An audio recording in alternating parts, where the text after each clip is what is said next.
They were just like, Daddy, Reepicheep, and like, oh my gosh, he's there, and Tumnus. It was so my cool. Kids, it was Tumnus. It was so cool. And at the end of it, my kids are in bed, and I'm just weeping because I was like, oh, that was beautiful.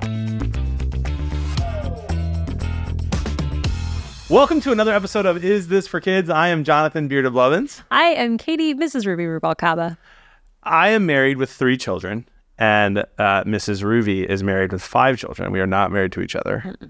No. Just to give you some context, my oldest is 8, my youngest is 3, your oldest is 15, yeah, and your youngest? 2. I think I got that down now, which is impressive. And we are just parents who are navigating this digital world, trying to be the best parents that we can be.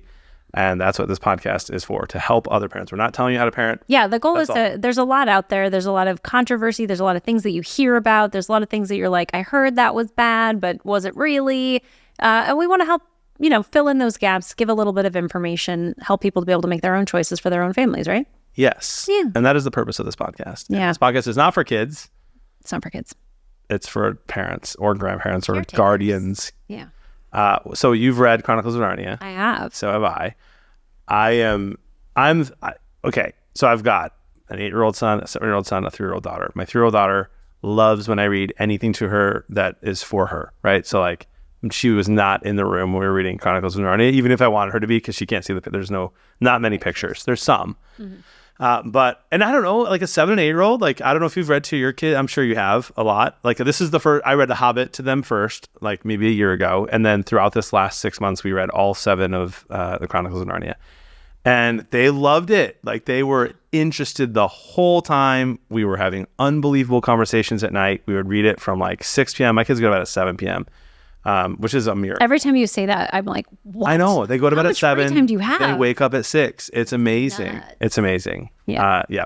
So it was just it was the perfect thing to do before bed. And like, their curiosity is piqued right before bed. They're more chatty. And so they ask like really deep questions and some silly questions.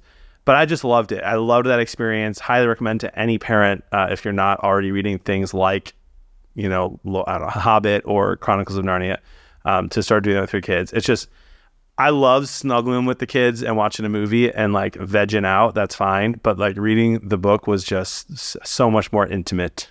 Yeah. It felt like, a bonding moment. Read alouds are incredibly good for parents and kids, for families to bond. We read actually the Chronicles of Narnia the same way before we put all of our kids to bed. They're super easy reads. I think you can get through. We did them chronologically, so not based on when they came out, but based on when they happened in the story. So we started with The Magician's Nephew and then went through. But yeah, they're super easy. You can get through a book in maybe a week and a half, 2 weeks, depending on how fast you go, and how good your kids' attention spans are. But they're, like you're saying, they're engaged, and it gives you something to have as a family together, that you spend time, and they use their imaginations. That's one thing that I love about books with words instead of books like this where everything is a picture. It requires the kid to like visualize this thing. I don't know. Yeah. I'm into it. Yeah. And so C.S. Chronicles of Narnia, right? Like, it's Narnia is heaven, or at least a part of it. Like, the end goal is kind of our heaven. Jesus is Aslan, who's the main character, right? Who's a lion. The Lion, Witch, and the Wardrobe was the real famous movie, right? Yes. It's a big book, famous movie. But you said chronological order, Magician's Nephew first. We did that, ending with the last battle. Mm-hmm. I like the allegory. All of that stuff was so. It's always been so clear to me, and it was clear. I didn't tell my kids, and they got it pretty quickly too, as a 7 and 8-year-old, and that was just really cool because they were like, how does that apply to like our world? And we had conversations about people. And spoiler alert. Susan towards the end. What? You're laughing. I'm just smiling. What did I say the name? No, Susan, not Lucy. Yes, Susan. I'm just waiting for where you're going. Susan ends up not in Narnia at the very end of everything because she stopped believing, and she thought that it was just kind of like stories that were told, and so she's like not there at the end. And that whole conversation with my 7-year-old was like the sweetest. He was just like, well, what happened to Susan? Yeah. And we had this great conversation about how, like, Susan chose not to be in heaven. Like, she chose not to go to Narnia because she chose to stop believing. You'll notice that Aslan still loves Susan. Mm-hmm. It wasn't Aslan who kicked her out or kept her out even. Like, she chose not to be a part of it. Just like we can choose to be a part of heaven or not. Like, it was just this really cool thing. And my son's like asking these great, deep questions. Yes. And it's worth noting. Fun. worth noting for our viewers that it's not literally about heaven. That is an allegory. So the actual literal story is about 4 children who go through a wardrobe and find a magical land behind it. This magical land is ruled over by the lion, but then there's also this frozen witch who's, messed things up, and they've created some races of people that are on her team, kind of, that are on the team of darkness, basically. And it is a very obvious allegory that even a kid can get. There's a lot of jokes online about C.S. Lewis really beating you over the head with the allegory. But like you said, you could read it, and if you're not a religious person, or if your kids aren't super into it, like, it's still a great story. You don't need to make it about, like, if you're not religious and you still want to read this, it's still going to be good. So, yeah. Well, so here's something interesting though that I noticed. I don't know if you know, when last time you read these books, where I know you've read them all. It's fresh in my mind. Years, yeah. So as we're reading them, I did notice some things. Like there were just, it was written in the 40s and early 50s, so different times for sure.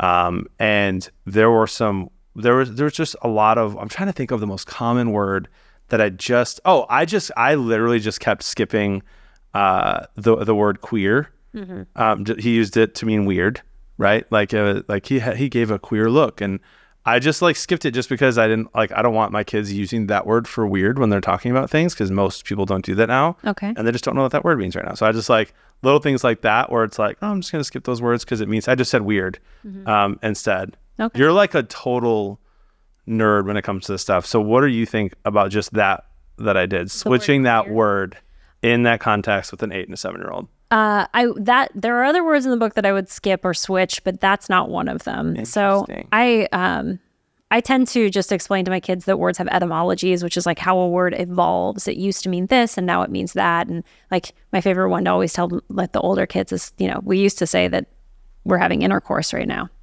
You and me. Oh my gosh. Because intercourse just meant any kind of an exchange. So you would have intercourse most commonly meant a conversation before it started to mostly mean something completely different. Right. So whenever a word has an evolution like that, I'm more the type that I'll read the word the way that it is. And when the kids start giggling, I'll say, actually, what that means in this context is here. Yeah. And if you can't be a grown-up. Teaching moment. Yeah. If you can't be a grown-up about it, you can't listen with us. You're going to have to go upstairs. So if you can't hear that, I like that. We're gaily dressed, then you're going to have to get over it and go upstairs. Okay, I like that. But do you see around, like my 7 and 8-year-old don't know what that word means right now. But then what was your concern about? Well, I just didn't want them to like say it in a context and like at a party or at someone else's house and use it the way that C.S. Lewis was using it in front of older, kids or something. And then, you know what I mean? And like have it like it's out of your control. Yeah, because they don't know what the word, a dumb example, but like, there were things like that throughout. And then there were some other things, like I went back and looked up online to see if there were other people who were upset. There's like groups of people trying to get these books banned because there's a group of people called this, and there's more. You can look up. I don't want to go into all of the C.S. Lewis conspiracy or controversies, not conspiracies.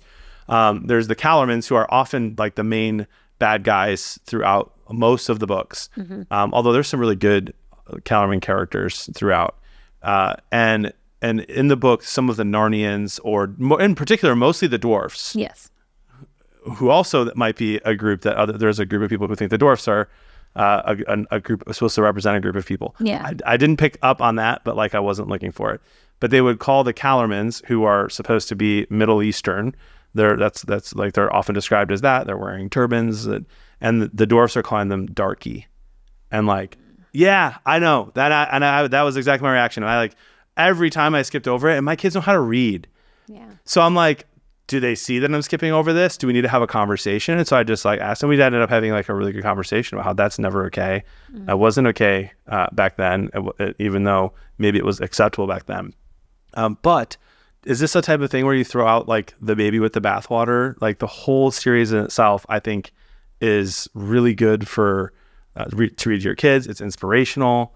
I want to talk a little bit about the last battle and kind of the end of it, spoiler alert, in a minute, but like what do you think in general about what do we do with books written in the 40s and 50s that for all intents and purposes like are really good moral books that clearly do something that is not okay? I mean, we've got behind me, I've got the complete works of Flannery O'Connor, and in her writings she's used inappropriate language that I do not condone, that I don't think is appropriate, but that doesn't mean that, to me, I don't think that negates every bit of her work. And I don't think the same with C.S. Lewis. Like, even though this happened here. I just don't think it's worth getting rid of the entire thing on the basis of the one.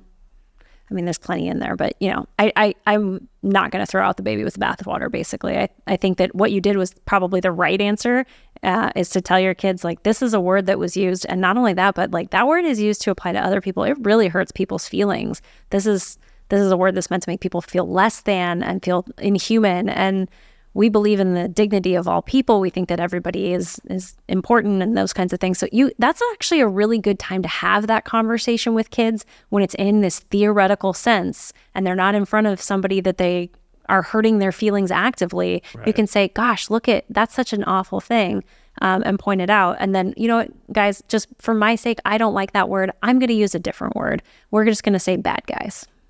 Just something, I don't know.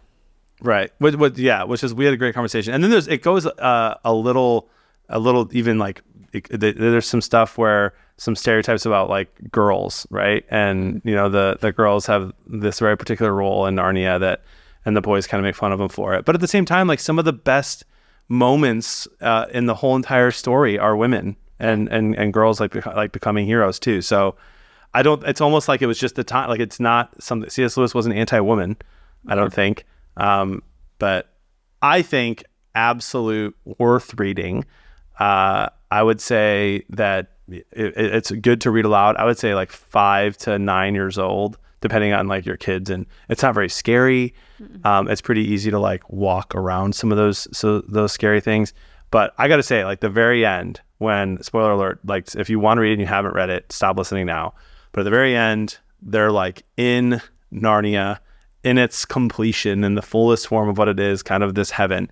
And you see all these characters that you haven't seen all start to come back, and the joy on my kids' faces when they were like, Reepicheep, this amazing mouse hero. They were just like, Daddy, Reepicheep, and like, oh my gosh, he's there, and Tumnus. It was so cool. Kids, it was Tumnus. It was so cool. And at the end of it, my kids are in bed, and I'm just weeping because I was like, oh, that was beautiful. Yep. Yeah, I agree with you. I would actually not put an age gap on that one. I would say that whatever age your kid can sit still through, and they're under 5, they're not going to understand it. They're not going to follow it. They're not going to get the allegory. But what they will get is that mommy and daddy are sitting down with us. Mommy and daddy are reading to us. My whole family's here.